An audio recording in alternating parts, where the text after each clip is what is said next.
हुए शहीद गुलाब सिंह जी और अभी हमारी डिप्टी कमिश्नर सुजाता जी ने ठाकुर दयाल जी जो हैं और सारे वीरों के चरणों में शत नमन करते हुए यहाँ मंच पर उपस्थित हमारे भाई भागीरथ सिंह जी, हमारे इस कार्यकारिणी के आज के अध्यक्ष श्री ओम प्रकाश राजपूत जी, हमारे उत्तर प्रदेश के अध्यक्ष श्री डोरीलाल जी, हमारे भाई अभी जो आरटीओ में रहे हैं ओम प्रकाश जी, हमारे उत्तर प्रदेश के प्रभारी और राष्ट्रीय उपाध्यक्ष घनश्याम सिंह भाई साहब, हरियाणा के अध्यक्ष जगविजय जी, मध्य प्रदेश से पधारे ऋषि लोधी जी, हमारे छतरपुर से पधारे कमांडेंट साहब करण सिंह जी,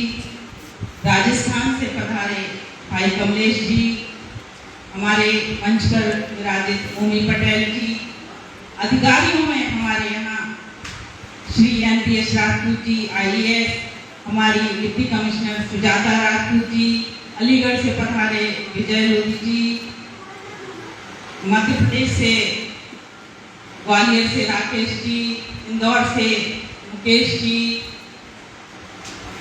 गुना से शुभा जी, हमारी बहनें राजेंद्र जी, किरण जी जो बहुत एक्टिव हैं, दीप्ति जी और एक बहन पीछे बैठी है, वो भाई आगे आ जाए।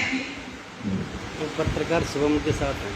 अच्छा, पत्रकार जो हैं सभी का मैं स्वागत करती हूँ, बड़ों के चरणों में नमन करती हूँ। कानपुर से हमारे सुशील जी भी पधारे हैं, नोएडा से सत्यप्रकाश जी हैं और किसी का नाम मैं लूंगी तो सारे लोगों का नाम यहाँ टाइम निकल जाएगा। मैं सभी को प्रणाम करती हूँ, सभी युवा साथियों को नमस्कार करती हूँ।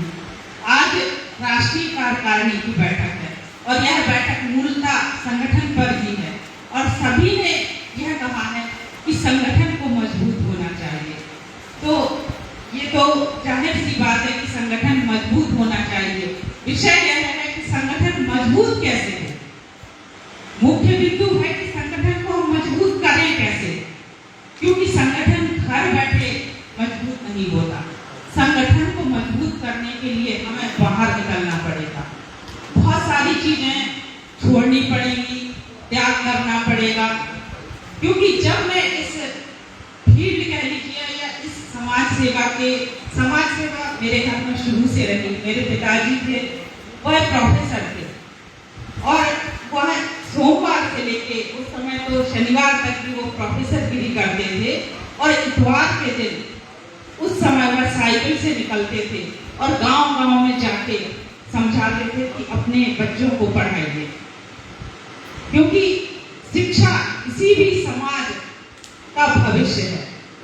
बहुत से लोगों को उन्होंने प्रेरित किया, बहुत से लोगों को प्रेरित नहीं भी कर पाए, पर मतलब यह है कि आज भी शायद 30 साल बाद हम शिक्षा की बात कर रहे हैं। तो यह हमारे पिछड़ेपन का ही कारण है और इसीलिए हमें अदर बैकवर्ड क्लास में रखा जाता है कि अगर हम 30 साल से एक बात कर रहे हैं और आज भी वही बात कर रहे हैं तो हम कितने आगे बढ़े।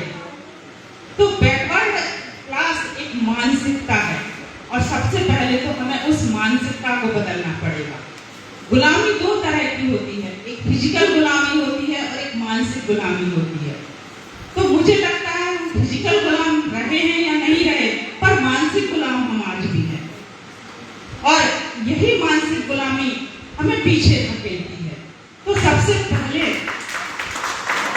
तो हमें अपने मन को मजबूत करना होगा कि हम वह सब कुछ कर सकते हैं जो समाज को आगे बढ़ाने के लिए जरूरी है। उसमें फिजिकल भी होता है, शिक्षा भी होती है, राजनीति भी होती है और सामाजिक भी होता है। जब तक हम मन से मजबूत नहीं होंगे, और यह कहावत गलत नहीं है कि मन के हारे हार है और मन के जीते जीत, तो जब तक सबसे पहले हमें अपने आप को जीतना है। हम कोई भी काम तभी आगे कर पाएंगे जब उसमें हमारा मन हो, और अगर मन नहीं है तो आप समाज सेवा की रट लगाइए। अभी फेसबुक पे कितने फेसबुकिया शेयर मिलते हैं, हम समाज को ये पहुंचा देंगे, समाज को ये कर देंगे, और कोई घटना होती है तो संगठनों को कोसने लगते हैं, हमारे सारे संगठन मर गए क्या, सारे संगठन जी गए क्या। अरे पानी, तुम तो जिंदा हो। जिस जगह की घटना है उस जगह हम जाके 10 लोगों को बुलाएं तो वो नहीं आते, और संगठन को कोसते हैं कि संगठन क्या कर रहा है। आपके घर में किसी ने अटैक किया है तो सबसे पहले आपको सामना खुद करना पड़ेगा, पड़ोसी बाद में आएगा। और अगर आपने ही नहीं, आपने कहा सारे पड़ोसी मर गए क्या, तो जब खुद ही नहीं कर रहे तो पड़ोसी क्या करेगा।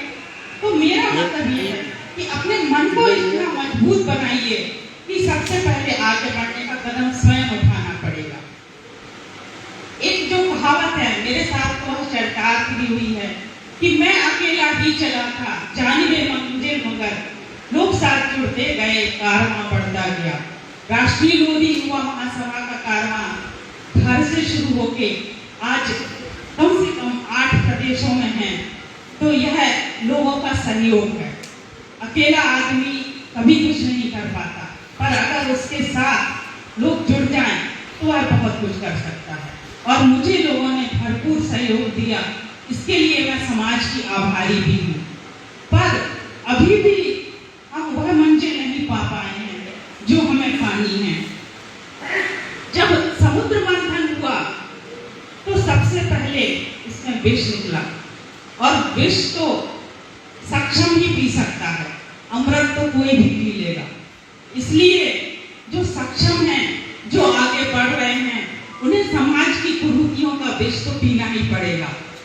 लोग उस पे बहुत आक्षेप भी करेंगे, मुझ पे भी बहुत आक्षेप आए कि क्या जरूरत है, आपको शायद राजनीति करनी होगी, तो करनी है ना, इसमें बुराई क्या है। और राजनीति सबको करनी चाहिए, राजनीति कोई खराब विषय नहीं है। आजकल राजनीति की परिभाषा गाली जैसी हो गई है, कोई काम हुआ बड़ी राजनीति कर रहे हो, तो उसको हमें एक सुधार लाना है। और राजनीति एक सहयोग का नाम है, राजनीति कोई भी करता है वह सहयोग से करता है। देखिए, समाज में बहुत लोग होते हैं, और जब समाज जिसका साथ देता है वही राजनीति कर पाता है। तो हमें एक साफ सुथरी और राष्ट्र के लिए अच्छी राजनीति करनी है, और समाज के लिए भी, क्योंकि हमारा राष्ट्र भी तभी मजबूत होगा जब हमारा समाज मजबूत होगा। किसी एक माला में एक धागा कहीं से कमजोर हो जाए तो वह माला टूट जाएगी। तो जब विष पीना है तो हमें अमृत भी मिलेगा। मध्य प्रदेश, उत्तर प्रदेश के चुनाव हो चुके हैं, आगे मध्य प्रदेश के चुनाव सामने हैं, तो हमें मध्य प्रदेश में अपनी राजनीतिक भागीदारी को हम कैसे अच्छे से रख पाएं, यह भी संगठन का एक उद्देश्य है।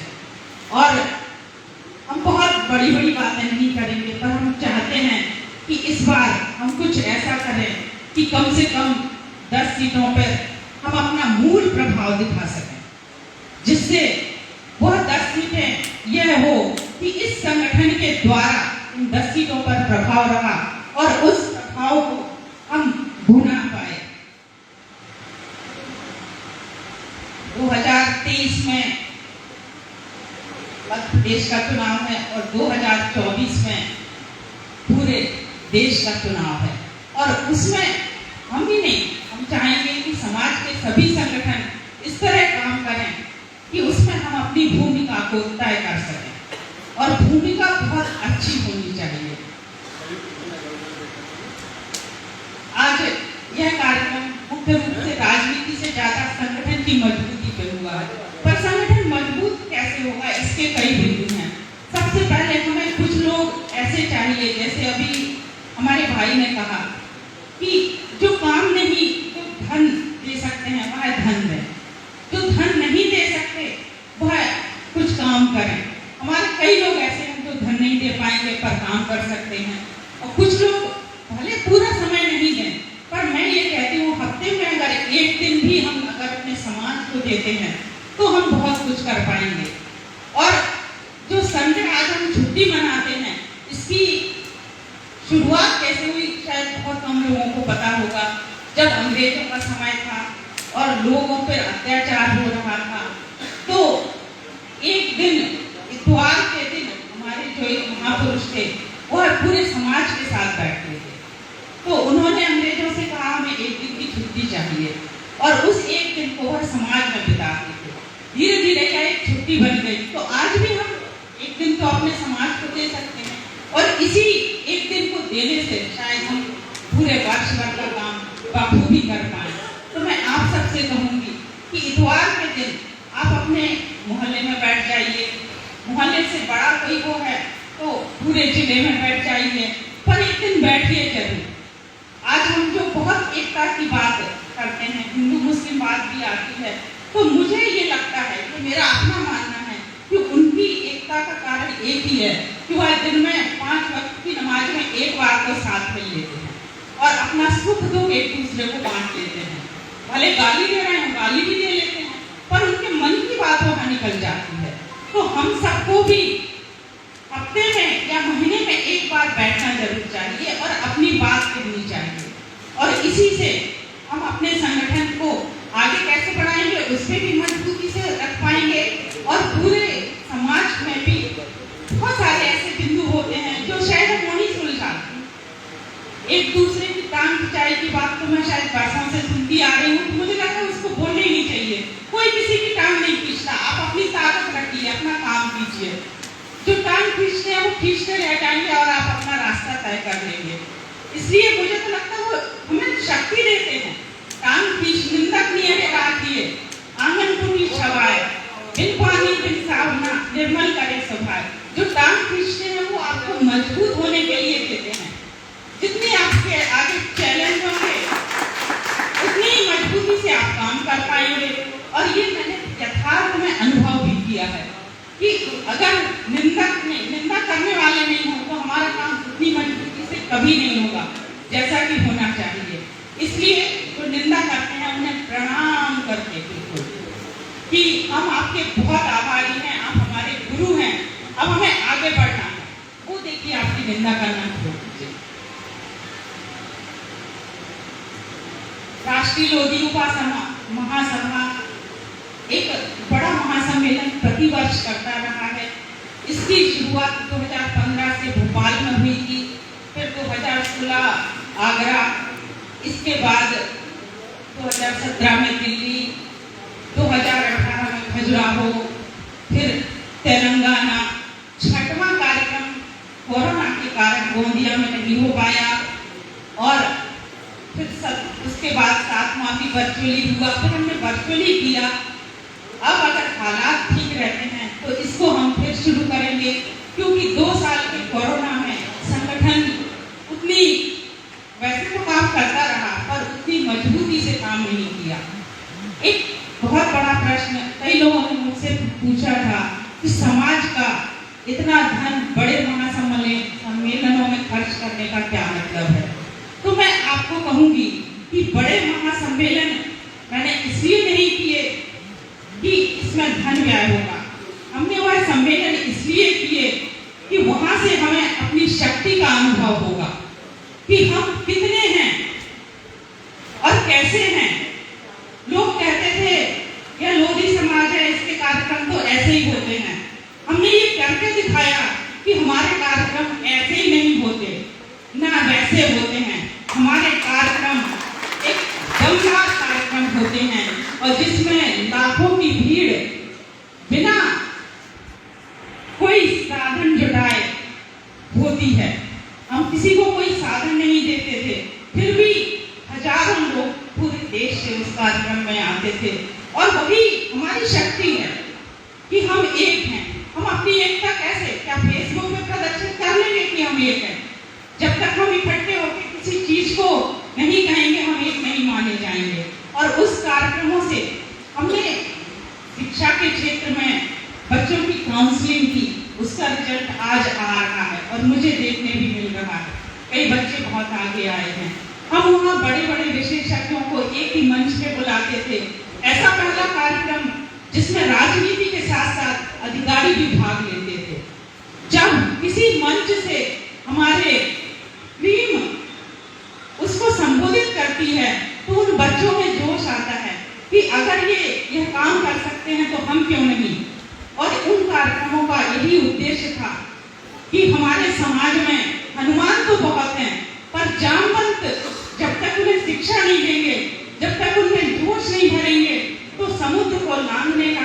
वह नहीं कर पाएंगे। और बच्चों को शिक्षा देने का काम और उनको उनके मन में विश्वास करने का काम, इतनी ज्यादा हमारे प्रतिभाएं हैं, सिर्फ गाइडेंस की कमी से कई प्रतिभाएं रह जाती हैं। जैसे अभी हमारी सुजाता जी ने कहा कि जब किसी बच्चे को उसके समाज की सम्मान मिलता था तो उनके संगठन उन्हें सम्मानित करते थे और वह उनके साथ नहीं हो पाया। तो ये बात आज तक उनके मन में है। तो क्या आगे की पीढ़ी हमसे यह सवाल नहीं करेगी कि यह चीज आज भी हम नहीं कर रहे हैं? हम अपने बच्चों को आज भी गाइडेंस उतना अच्छे से नहीं दे पा रहे हैं। और जब तक तो वो भी हमें कोसेंगे कि हमारे पुरखों ने कुछ नहीं किया। आज हम अपने कितने राजनेताओं को कोसते हैं कि इन्होंने कुछ नहीं किया। तो अगर आज हमने कुछ नहीं किया तो हम भी वही उसी श्रेणी में हैं। तो मैं ये नहीं कहती कि हम बहुत कुछ कर लेंगे, पर अगर हम 4 लोगों को भी आगे बढ़ा पाए तो यही मेरी जीत होगी। और हम इसी जीत के लिए काम कर रहे हैं।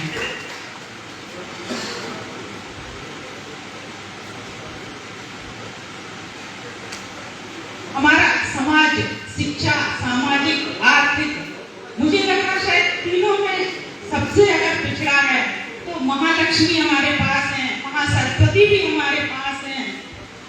बस महाकाली जो शिक्षा से, देखिए महाकाली और महालक्ष्मी ये जब भी काम करेंगी जब हम शिक्षा लेके उन्हें सही जगह वो करेंगे। हमारे पास शक्ति है, मोदियों में तो इतनी शक्ति है कि किसी से कह दें तो हम भिड़ जाते हैं। और जो अभी हमारे भाई साहब ने घुमंतु वाली बात कही है वह ऐसे ही नहीं कही। जब वो अंग्रेजों से लड़ते थे और अंग्रेज उनका घर बार नष्ट कर देते थे तो हम इधर उधर ढूंढने लगे और उन पर अटैक करने लगे, इसलिए हम घुमंतु बन गए। पर शिक्षा किसी भी ऊर्जा को सही दिशा देने का काम करती है। तो आज हमें महासरस्वती को भी पूजना है और अच्छे से पूजना है। बहुत खुशी होती है, बहुत लोग इस तरह आगे बढ़ रहे हैं और आगे बढ़ते रहेंगे। अब एक और बात जो मेरे मन में आती है कि जो ऋग्वेदों में एक युग था, उस समय ये निर्धारित नहीं था कि कौन सी जाति क्या करेगी। उसके बाद जो युग आया त्रेता युग, उसमें भी यह निर्धारित नहीं था, सब अपने कर्म से बनते थे। द्वापर तक ये चलता रहा, पर धीरे धीरे जैसे अभी बताया कि गुप्त काल में जातियां बनने लगी। जो सक्षम थे उन्होंने अपने आप को इकट्ठा करके अपने लिए कुछ निर्धारित कर लिया और जो सक्षम नहीं थे उनको उन्होंने अलग अलग फैला दिया। आप खेती कीजिए, आप ये कीजिए, आप मछली पालिए। बेसिकली ये सब एक ही समाज के लोग थे जिन्हें अलग अलग काम करने दिए गए और फिर यह वर्ण से, जन्म से बन गया। पर आज का युग कल्प युग है, मैं इसे कल्प युग मानती हूँ। आज आपके ऊपर कोई बंधन नहीं है कि आप मछली नहीं पाल सकते। आज आपके ऊपर कोई बंधन नहीं है कि आप सैनिक नहीं बन सकते।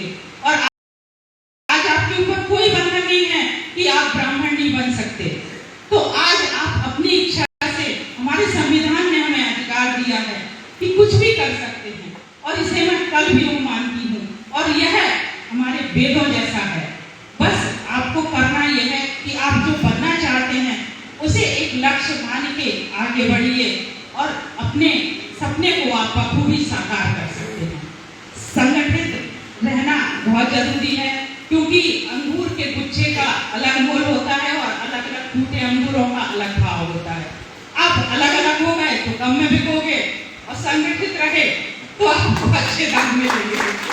तो मैं यही कहूंगी कि अंगूर का गुच्छा बने रहिए, उसका हिस्सा बने रहिए और अपने आप को सक्षम साबित करके अपनी भागीदारी को सुनिश्चित कीजिए।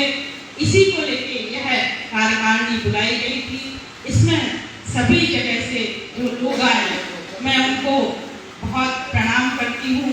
एक बात जो अभी मैं बैठी थी राजेंद्र जी के साथ, मैं कहना चाहूंगी कि लोग क्या कर सकते हैं। जब इन्होंने अपनी गाथा सुनाई, गाथा कह लीजिए जीवन कि वह किस तरह मेहनत मंजूरी से आज इंडस्ट्रियलिस्ट बनी है। आप उनकी कथा सुनेंगे तो आपको आश्चर्य होगा कि ये फिल्मी जैसा है कि आदमी एक दिन कुदाल चला रहा है और एक दिन बड़े बड़े इंडस्ट्री को चला रहा है। तो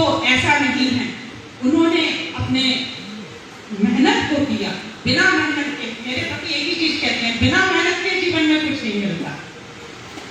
भाग्य भी आपकी मेहनत से मिलता है। तो जब आप मेहनत करेंगे तो आपका भाग्य भी साथ देगा।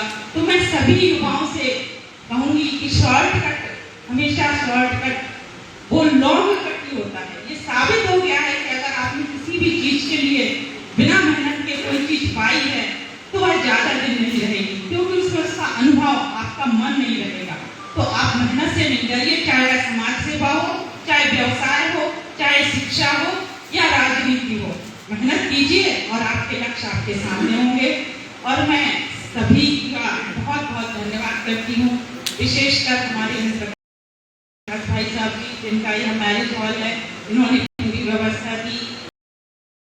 जो भी इस कार्यक्रम के सहयोगी हैं उनको मैं धन्यवाद देते हुए आज इस राष्ट्रीय कार्यकारिणी में आप सबका अभिनंदन करते हुए अपनी बात को विराम देती हूँ।